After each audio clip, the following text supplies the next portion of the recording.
ED ने अभी 7th supplementary chargesheet दाखिल किया है। 2 साल के इन्वेस्टिगेशंस के बाद, हजारों जगह पर छापा मारने के बाद, लगातार इस केस पर पूरे देश का अटेंशन रखने के बाद देश को क्या मिला? एक और चार्जशीट। उस चार्जशीट में इन्होंने 2 नई चीजें किया है। एक तो अरविंद केजरीवाल जी को उसमें अक्यूज्ड बनाया है और दूसरा आम आदमी पार्टी को अक्यूज्ड बनाया है। मेरे ख्याल से 20 जून को पीएमएलए स्पेशल कोर्ट ने इन सारे मुद्दों को जो ये चार्जशीट पे ये हाईलाइट किए, उस पर स्पेशल कोर्ट ने अपना ऑर्डर बड़े स्पष्ट तरीके से दिया हुआ है। 20 जून को जो ऑर्डर आया वो 2 साल के ईडी के सारे इन्वेस्टिगेशंस और सारे सबूतों को ध्यान में रखकर वो ऑर्डर पास किया गया। उस ऑर्डर में आप देखेंगे कि अभी जो ये बातें उठा रहे हैं वो सारी चीजें स्पष्ट रूप से लिखी गई है। ये कह रहे कि आम आदमी पार्टी अक्यूज है। ये फिर वही घिसी पिटी 100 करोड़ पैसा लिया, 40 करोड़ लिया, ये सारी चीजें घिसी पिटी चीजें ये फिर पूरे सीन में, पूरी पिक्चर पे ये ला रहे हैं। मैं एक एक करके आपको अगर ये बताऊं तो जो प्रोसीड्स ऑफ क्राइम है, पीएमएलए में ये कहा जाता है कि जब तक प्रोसीड्स ऑफ क्राइम, जो पैसा कहां से आया, कहां खर्च हुआ, वो अगर स्टैब्लिश नहीं होता है तो केस बनता नहीं है। तो आप अगर देखेंगे कि इस पर कोई एविडेंस नहीं है और कोर्ट ने अपने ऑर्डर में बड़े स्पष्ट तरीके से लिखा गया है। अगर कोर्ट का ऑर्डर मेरे पास है, आप सब भी इस ऑर्डर को पढ़ सकते हैं। आप अगर पैरा 24 अगर इसमें आप पढ़ेंगे तो पैरा 24 में बड़ा क्लियरली लिखा हुआ है। इस पे लिखा हुआ है कि ED has failed to clarify as to how is required for tracing out the complete money trail, which means ED ये फेल हो गई कि पूरे पैसे कहां से आई और कहां गई ये एस्टैब्लिश करने में ईडी पूरी तरीके से फेल हो गई। ये पैरा 24 में पूरी क्लियरली लिखा हुआ है। इसमें यह भी लिखा गया है कि ईडी ये चाहती है कि चूंकि ईडी खोज नहीं पा रही है पैसा कहां है, इसलिए ईडी ये चाहती है कि जब तक वो पैसे का ट्रेसिंग नहीं कर लेते हैं तब तक वो जेल में रखना चाहते हैं। ये बड़ी विचित्र स्थिति है और ये कोर्ट के ऑर्डर में बड़े स्पष्ट तरीके से लिखा गया है कि प्रोसीड्स ऑफ क्राइम कुछ मिला नहीं है, कुछ 1 रुपए भी इसमें इनको बरामद नहीं हुई है। दूसरा, पैसा कहां यूज हुआ, इसमें ये बार बार ये कहते हैं कि भाई पैसा गोवा में यूज हुआ, पैसा गोवा में यूज हुआ। अगर आप पैरा 26 इसमें पढ़ेंगे तो इसमें बड़े स्पष्ट तरीके से ऑर्डर पे लिखा हुआ है कि this is also noticeable that ED is silent about the fact as to how the proceeds of crime have been utilised in assembly elections at Goa by AAP. ये भी ये लिखा हुआ है बड़े क्लियरली कि भाई ईडी फेल हो गई ये बताने में कि कैसे ये असेंबली इलेक्शन में पैसा और कहां खर्च किया है। ये भी उनके जो प्रश्न ये अभी जो चार्जशीट में दाखिल किए हैं वो इस पे बड़ा स्पष्ट उत्तर लिखा हुआ है। इसके साथ अगर आप देखेंगे, इन्होंने अरविंद केजरीवाल जी को अक्यूज बनाया है। इस ऑर्डर में यह भी लिखा गया है कि कहीं पर भी अरविंद केजरीवाल जी का कोई डायरेक्ट एविडेंस नहीं मिलता है। आम आदमी पार्टी को इन्होंने अक्यूज बनाया है। इस ऑर्डर में यह भी लिखा हुआ है कि कहीं तो कुछ एक चवन्नी का भी कभी कोई जिक्र हो, इसमें कहीं तो एक चवन्नी मिले। ये सारी चीजें पूरी स्पष्ट तरीके से कोर्ट के ऑर्डर में पहले ही लिखा हुआ है। अब प्रश्न ये उठता है कि कोर्ट के ऑर्डर आने के बाद आपके पास कोई नए सबूत आए नहीं, आपके पास कोई नए सबूत है नहीं, तो फिर ये चार्जशीट में नई कहानी कहां से आई? इसमें इंटरेस्टिंग चीज और है। ओवरऑल अगर आप केस को अगर आप देखेंगे तो इसमें पैरा 27 में बड़ा स्पष्ट लिखा हुआ है कि ईडी कैसे मैलाफाइड इंटेंट के साथ, यानी कि अब ईडी की नियत में खोट है और नियत में खोट के तरीके से काम कर रही है।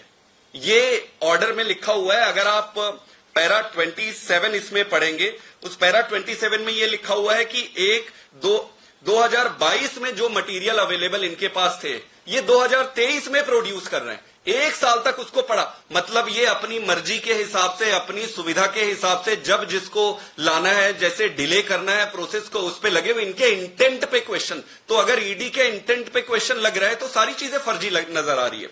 दूसरा एक इंटरेस्टिंग चीज, आप अगर पैरा 28 पढ़ेंगे, ईडी इज एक्टिंग विथ बायस, पक्षपातपूर्ण व्यवहार कर रही है ईडी। ये अगर आप पैरा 28 अगर आप पढ़ेंगे, इस पे क्लियरली लिखा हुआ है कि this very scenario constrained the court to draw an inference against the investigating agency that it is not acting without bias। मतलब कोर्ट को यह भरोसा नहीं हो रहा है कि ईडी बिना बायास, बिना पक्षपातपूर्ण व्यवहार कर रही है। इसका मतलब है कि कोर्ट को डाउट है कि ईडी किसी न किसी पक्षपातपूर्ण भावना से प्रेरित होकर काम कर रही है। इसमें एक और इंटरेस्टिंग चीज लिखा है जो आप सबको पढ़ना चाहिए और देश के सामने, जनता के सामने है ये ऑर्डर, कि ईडी खुद भी जानती है कि उसके पास सबूत नहीं है। ईडी खुद भी जानती है कि उसके पास सबूत नहीं है, लेकिन ईडी सबूत खोजने की कोशिश कर रही है ताकि अक्यूज्ड को या जिनको ये जेल में रखना चाहते हैं वो जेल में रख सके। तो इनका पर्पस मनी ट्रेल खोजना या केस को मजबूत बनाना या केस को कंक्लोजर की तरफ लेके जाना नहीं है। इनका पर्पस है जेल में रखना, और जेल में रखने के लिए जो जो जरूरी चीजें हैं उसको खोजते रहना।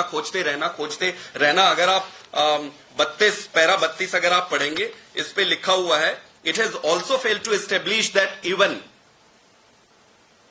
it seems that the ED also believe that the evidence on record is not sufficient to proceed against the applicant and it is taking time to procure the same in any manner whosoever to convince the court। Court को convince करने के लिए किसी भी प्रकार से आप खोजने की कोशिश कर रहे हो एविडेंस। ये स्पष्ट है कि चारों तरफ से अगर आप देखेंगे कि ईडी का पूरा जो व्यवहार है, उनकी कार्य प्रणाली है, वो बहुत ही पक्षपातपूर्ण है और इस पे कोई नई बात नहीं है कि कैसे भारतीय जनता पार्टी ये रच रही है इस पूरी लीला को, इस पूरी कहानी को। और इस ऑर्डर में एक बहुत ही शॉकिंग रेवलेशन ये आया है जिसपे ईडी ये सबमिट करती है कि भाई इन्वेस्टिगेशन एक कला है और इस कई बारी कलाकारी को करने के लिए ये सारे ट्रिक्स और टर्न्स अपनाए जाते हैं। तो उसमें कोर्ट ने ये ऑर्डर किया है कि भाई ऐसी कलाकारी मत करो कि किसी को फंसाने के लिए आप कुछ बनाओ।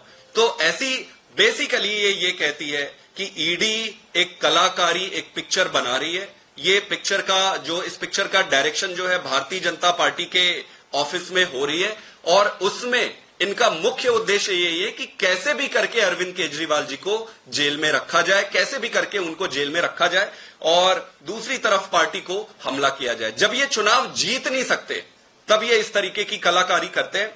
राजकुमार आनंद के हमारे दिल्ली में वो मंत्री थे, इन पर 23 घंटे की इन पर ईडी की रेड हुई। जब ये रेड हुई 23 घंटे भारतीय जनता पार्टी चारों तरफ से आके चिल्ला रही थी कि अरे इनके ऊपर रेड हुई, इन्होंने हवाला का ट्रांजैक्शन किया, इन्होंने ये किया, इन्होंने वो किया, इन्होंने ऐसा किया। आज चुनाव के दौरान उनको बीएसपी में ज्वाइन कराया, बीएसपी में चुनाव लड़ाया और बीएसपी में चुनाव वोट काटने के लिए और वोट काटने के उद्देश्य से बीएसपी में ज्वाइन करा के आज वापस इनको भाजपा में ले आए।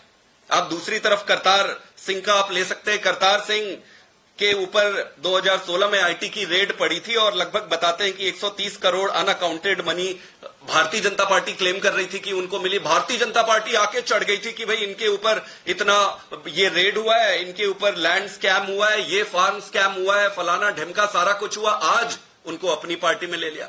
कहने का मतलब यह है कि इनकी जो करनी है कि रेड डालो, डराओ, धमकाओ और फिर अपनी पार्टी में ले लो, ये वॉशिंग मशीन रुकने का नाम ही नहीं ले रहा है। अभी जो चुनाव हुए उसमें इनको स्पष्ट जनता ने संकेत दे दिया है कि अब अपने वॉशिंग मशीन से पावर ऑफ करो, स्विच ऑफ करो, ये वॉशिंग मशीन का धंधा बंद करो। ये देश एक्सेप्ट नहीं कर रही है। ये 400 अपने 400 की उम्मीद से 240 आ गए। इनको ये बात अभी तक समझ नहीं आ रही। मेरा इनसे हाथ जोड़ के निवेदन है कि देश को बर्बाद मत करो, ईडी जैसे इन्वेस्टिगेटिंग एजेंसीज को बर्बाद मत करो, ईमानदारी से काम करो, अपने धर्म का पालन करो और अच्छी राजनीति करो।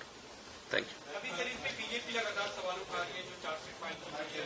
केंद्रीय मंत्री अश्विनी वैष्णव उन्होंने आज बयान दिया, उन्होंने कहा कि आम आदमी पार्टी ने धोखेबाजी की कियोस्क क्रिएट कर रखा है। दिल्ली को अब वर्ल्ड क्लास सिटी कौन बना सकता है, दिल्ली के लोगों को देखना।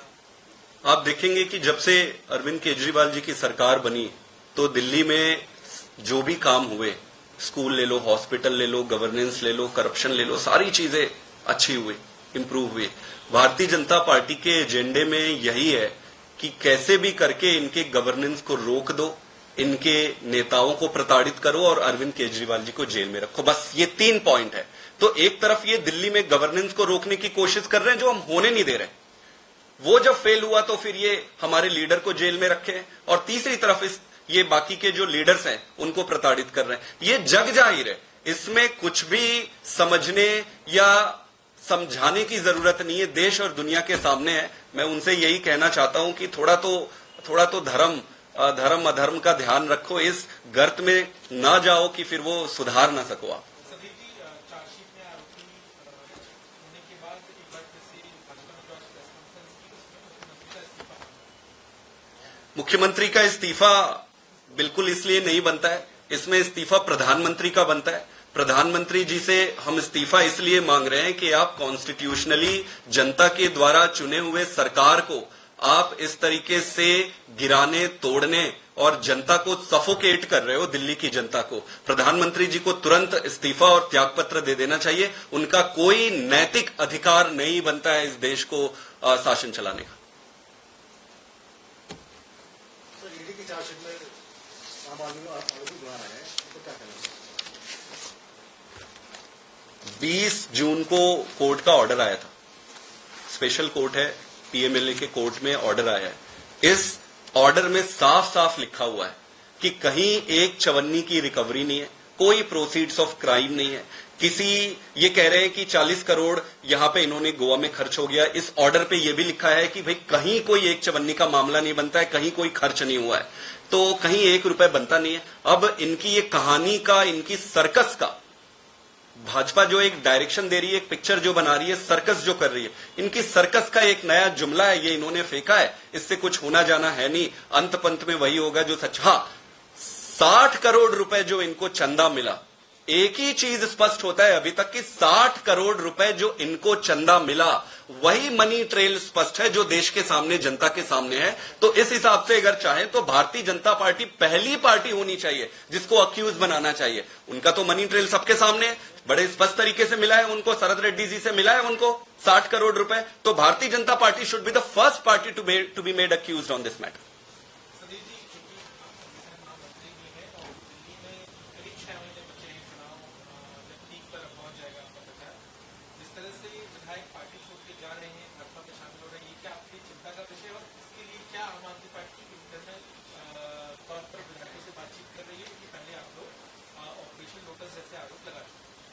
देखिए, आरोप लगा चुके हैं, ये सही नहीं होगा, वो जनता के सामने है और ट्राइड टेस्टेड जग जाहिर एक मॉडल है। ये पार्टी लाखों करोड़ों लोगों के आशीर्वाद, उम्मीद और पसीने से बनी है। किसी लीडर को अगर ये चोरी करके, धमका के या जिस भी तरीके से किसी 2-4 लीडर के चले जाने से ये फाउंडेशन अगर हिल जाती तो यहां तक नहीं पहुंचती। ये जो मर्जी कर ले, जो मर्जी कर ले, होना वही है जो पिछले विधानसभा चुनाव में हुआ है। इनकी हश्र पहले 2-3 सीटों पे सिमट गई थी, फिर 2-4-5 सीटें एक्स्ट्रा आ गई इनको। इस बार इनका हश्र ऐसा होने वाला है जो दुनिया देखेगी। इनको मैं इतना ही कहना चाहता हूं कि ये ओछी हरकतों से बाज आ जाओ, चुनाव सामने से लड़ो, चुनाव धर्म के आधार पर लड़ो, ईमानदारी से लड़ो और फिर चुनाव जीतो, क्या दिक्कत है।